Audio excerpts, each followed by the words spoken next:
Kanimoyiji, I am quoting the example of Arkat Mudaliyar coming from Tamil Nadu. Please hear it out. In 1942, when India was not independent, Arkat Ramaswamy Mudaliyar, he envisioned an institution by the name Council of Scientific and Industrial Research in India and established it from 1942 to 1942 with the help of Shanti Swarup Bhatnagar. Nehru had nothing to do with it. But today, Arkat Ramaswamy's name is not mentioned. Dr. Shama Prasad Mukherjee's name is not mentioned. Shanti Swarup Bhatnagar's name is not mentioned. Morning till now I have been seeing it's only Nehru Bhajan that is going on. The cosmos of the Congress party starts with Nehru and ends with Rahul Gandhi. It is unfortunate, but it is necessary for us to inform the nation through this August House what Nehru truly did, even when it came to atomic research. Rajiv Gandhi for telecommunication and computer revolution in India. With all humility, I want to submit that the doyen of the country's computer industry and BPO industry and IT industry, N.R. Narayan Murthy, a few years ago, went on record and said that when they started Infosys, he had to travel 50 times to Delhi and it took 3 years for him to purchase one particular computer, import one computer. Scientists from ISRO by the Kerala Congress government, Nambi Narayan, and this is the only instance, exception, where a scientist was persecuted for political reasons by the Kerala Congress government. One of the points that was made by Karti Chidambaram ji, thank you. One of the points that he made, a very relevant point that he made, was how to popularize science among young people and students. I want to tell him that the Modi government in the last few years has been working with a mission focus to popularize science among children. An impression is made to be given that everything scientific in India, all scientific achievements in India, whether it is ISRO, whether it is DRDO, whether it is CISR, whether it is IISc, every scientific achievement in India is credited to Nehru. But the reality is far from that. Madam Speaker, I want to highlight to you the fact that most of the scientific institutions that are a nation's pride today were all started by people in pre-independence India when Nehru had no role to play. And all those pioneers who had the grand vision to establish these institutions, even at the time of the British India, are not even mentioned, even cursorily, when the nation is celebrating its scientific prowess. I only want to take the example of one or two people. Kanimoyiji, I am quoting the example of Arkat Mudaliyar coming from Tamil Nadu. Please hear it out. In 1942, when India was not independent, Arkat Ramaswamy Mudaliyar, he envisioned an institution by the name Council of Scientific and Industrial Research in India and established it from 1942 to 1942 with the help of Shanti Swarup Bhatnagar. Nehru had nothing to do with it. Today, most number of patents in the country are filed because of CSIR, and it is one of the most important scientific research organizations in the country, and Nehru had nothing to do with it.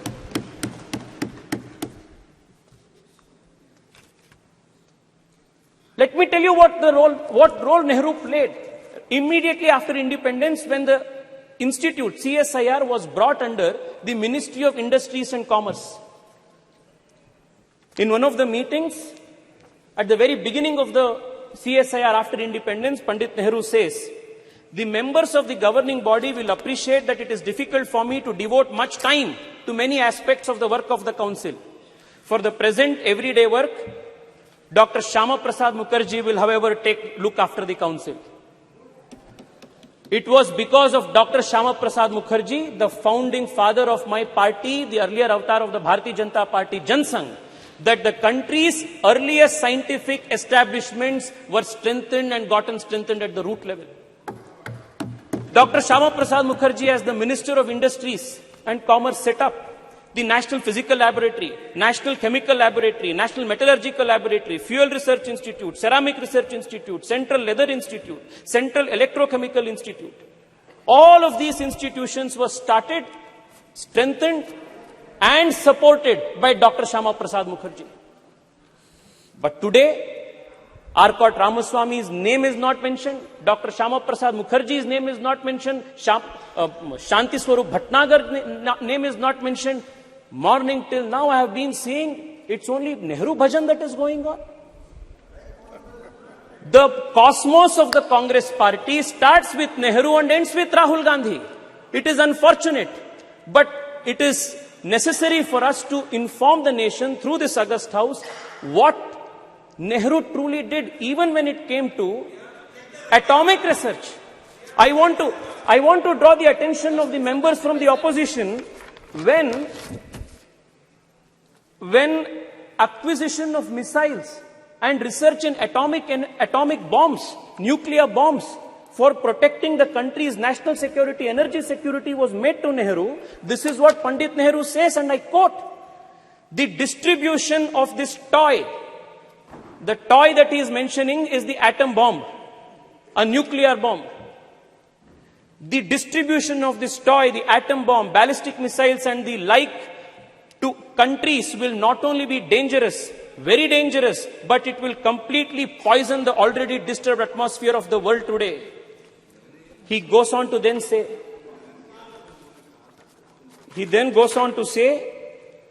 the making of the atom bomb is dangerous and dreadful, and he was the first person to advocate the resistance policy of excluding India and other Asian nations from the nuclear club, a policy that would later be written into the non-proliferation treaty that India would spend decades fighting, when he claimed that the going of this atomic weapon into an Asian country's hands would be a dreadful thing, a very dangerous thing. It took an Atal Bihari Vajpayee to make the nation a nuclear capable nation in 1999, 1998. It was very different. You know, Manishji, you know the details. You know how different 1974 and 1998 was. You know what was the difference, Manishji. You know what was the difference. You know what was the difference between the two.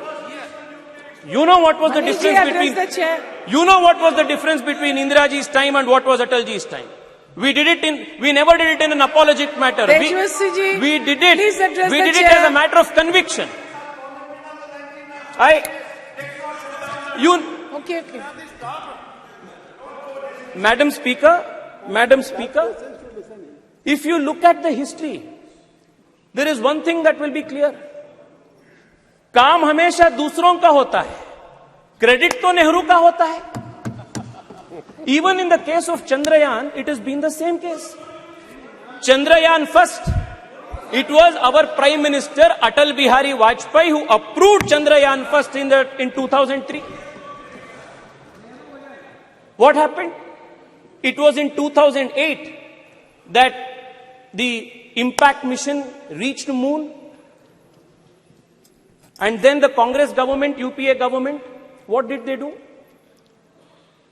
The point on which the impact rover met, they named it as Jawahar Point. When Nehru had nothing to do with Chandrayaan 1, the impact point, however, was Jawahar Point.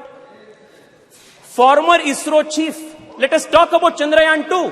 Former ISRO chief, Madhavan Nair, has gone on record to say that for political reasons, UPA 2 delayed political clearances, denied approvals for Chandrayaan 2. It was Chandrayaan 3 again, our government, Modi government, that approved Chandrayaan 3, and despite the loss, despite the challenges that we faced during Chandrayaan 2, the Prime Minister was there in Bengaluru, patting the back of our scientists, strengthened them, motivated them, and prepped them to make sure that Chandrayaan 3 was a success. The difference, Madam Speaker, is when Chandrayaan 3 met with success, the Honorable Prime Minister of the country named the point as Tiranga Point and Shiv Shakti Point and not did bhajan of any particular individual. Please conclude. Madam, allow me 2-3 minutes more, please. There are 2-3 important issues that needs to be brought to the notice of this August House.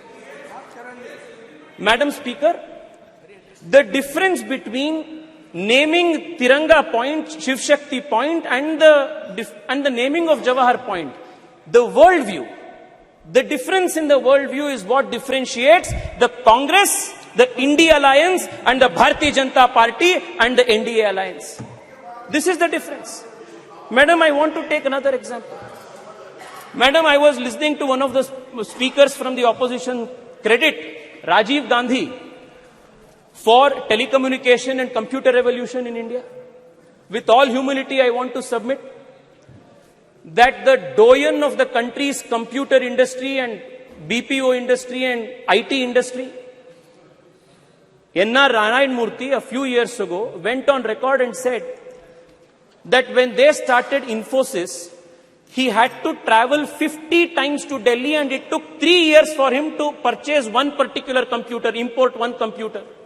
This was the state of affairs of this country for entrepreneurs, for scientists who wanted to start something new.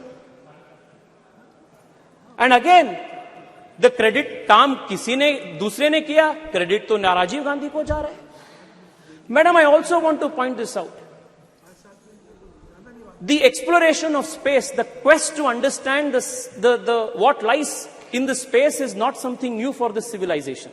Starting from the Rig Veda to this day, the journey has been continuous. Aryabhata, Varahamihira, Bhaskara, all of them postulated theories on units of time, of understanding how the heliocentrism of the solar system works. All of these indicate the natural quest of the Indian mind to understand the secrets that lie beyond the space. Never in our history, never in our civilizational history was any scientific man or woman persecuted, hunted down for their beliefs, for their theories and postulates. Whereas in other civilizations, you will find examples of the Hypatia of Alexandria who was stoned to death. Galileo Galilei, Nicholas Copernicus, Johannes Kepler, many such scientific minds were persecuted for various reasons. But this is the only civilization in the whole world where scientists and people of science have never been persecuted all through the civilizational history. Thank you. The only exception to this, please, madam, please give me 2 more minutes, madam.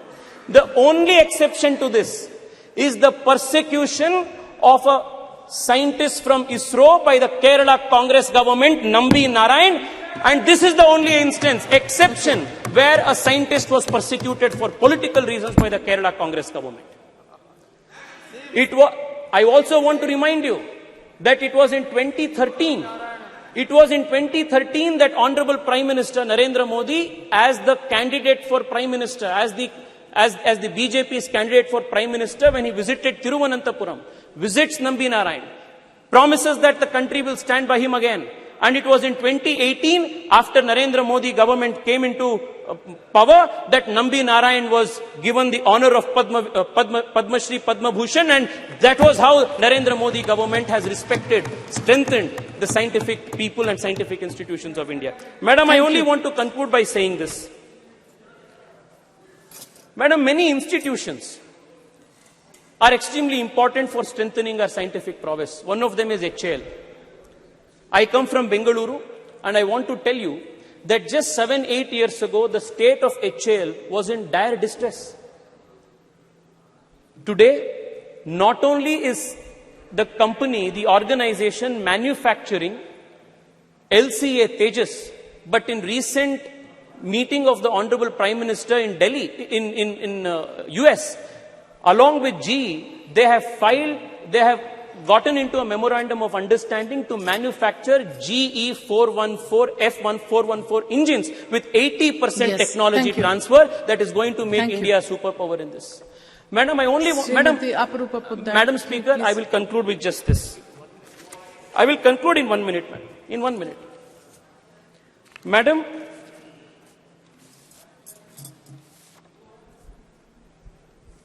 the coming decade whether it is geopolitically, whether it is energy security, whether it is any other aspect of our national politics, our geopolitics, it is going to be directly influenced by how India performs and how India takes the lead in important areas of emerging technology.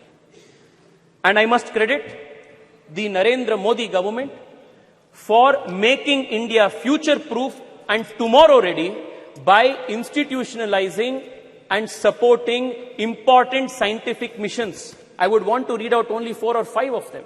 The National Quantum Enabled Science and Technology Program, National Quantum Technologies Application Program, National Research Foundation, National Supercomputer Mission, the National Green Hydrogen Mission.